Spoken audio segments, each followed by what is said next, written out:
Sir ಯಾಕೆ ಅದನ್ನು ಇನ್ನೂ ಹಿಡಿದಿಟ್ಕೊಂಡಿದ್ದಾರೆ? ಪೊಲಿಟಿಕಲ್ ಆಗಿ ಏನು ಲಾಭ ಆಗುತ್ತೆ? ಅವ್ರನ್ನ ಕೇಳಬೇಕು. 150 ಕೋಟಿ ಅದಕ್ಕೆ ಇಟ್ಕೊಂಡು ಪೂಜೆ ಮಾಡ್ತಾವ್ರೆ. ಮತ್ತೆ ಯಾಕೆ ಇಟ್ಕೊಂಡು ಕೂತಿದ್ದೀರಿ?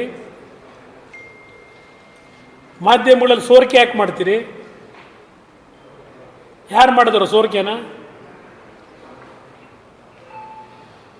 ಇನ್ನು ವರದಿನ ಕೈ ಸೇರಿದೆ, ಹಿಂದೆನೇ ಸೋರಿಕೆ ಮಾಡಿದ್ರಲ್ಲ ಪಾರ್ಟ್ 1 ಯಾರು ಮಾಡಿದ್ರು ಸೋರಿಕೆ? ಅದನ್ನು ನೀವೇ ಮಾಡಿಸಿದ್ರೆ ಯಾರು ಮಾಡಿಸಿದಿರಿ? ಇದರಿಂದ ಜೀವನದಲ್ಲಿ ಸಾಧನೆ ಮಾಡೋಕ್ಕಾಗಲ್ಲ. ಅಧಿಕಾರ ಇದ್ದಾಗ 4 ಜನಕ್ಕೆ ಏನು ಒಳ್ಳೇದು ಮಾಡ್ತೀವಿ ಅದೇ ಉಳ್ಕೊಳ್ಳೋದು. ಈ ದೇಶದಲ್ಲಿ ಭಾಳ ಜನ ಬಂದು ಹೋಗವ್ರೆ, ಪ್ರಧಾನಮಂತ್ರಿಗಳು, ಮಂತ್ರಿಗಳು, ಮುಖ್ಯಮಂತ್ರಿಗಳು, ಮಂತ್ರಿಗಳು ಭಾಳ ಜನ ಬಂದು ಹೋಗವ್ರೆ. ಏನು ಯಾರಿಗೂ ಶಾಶ್ವತ ಅಲ್ಲ ಇದು. ಇದು ಬಿಡುಗಡೆ ಮಾಡೋಕ್ಕಾಗಲ್ಲ ಗೊತ್ತಿಲ್ಲ ನನಗೆ. ಅವ್ರು ಕೇಳಿ ಯಾಕೆ ಹಿಡ್ಕೊಂಡು ಕೂತವ್ರೆ? ವರದಿ ತಗೊಂಡು ಎಷ್ಟು ತಿಂಗಳಾಯಿತು? ಯಾತಕ್ಕೆ ಅದು ಇಟ್ಕೊಂಡು ಪೂಜೆ ಮಾಡ್ತಾವ್ರ? ಆ KPSC ಮಾನ ಮರ್ಯಾದೆ ಇದೆಯೇನ್ರಿ?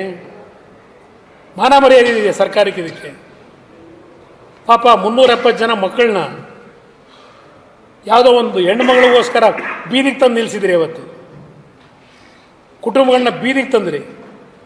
ಇದಂತೂ ಓಟಾವರ್ದಿ ಭಾಳ ಪರಿಶುದ್ಧ ಮಾಡ್ತೀವಿ.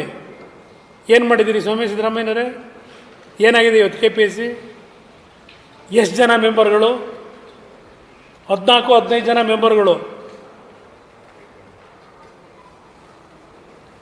ಬೇವಿನ ಮರ ಇಟ್ಟು ಆ ನೆಟ್ಟು ಮಾವನಣ್ಣು ಕೊಡೋಂದ್ರು ಕೊಡ್ತದ ಅಲ್ಲಿ KPSC? ಅದೇನಿ ಒಂದು ಎಕ್ಸಾಮ್ ಮಾಡಲಿಲ್ಲ. ಎಷ್ಟು ಜನಕ್ಕೆ ಕೆಲಸ ಕೊಟ್ರಿ ಇವತ್ತು? ಅದೊಂದು KPSC ಸಂಸ್ಥೆ ಮಾಡಿಟ್ಟಿದ್ದೀರ. ಅದು 15-16 ಜನ ಮೆಂಬರ್ಗಳು. ವ್ಯಾಲ್ಯೂ ಏನಾಯಿತು? ಎಲ್ಲಿಗೆ ತಂದು ನಿಲ್ಲಿಸಿದ್ರಿ?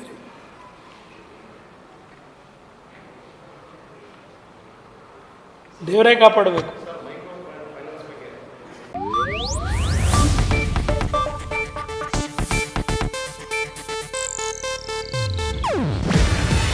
ಇದು ಏಷ್ಯಾನೆಟ್ ನ್ಯೂಸ್ ನೆಟ್ವರ್ಕ್ ಪ್ರಸ್ತುತಿ.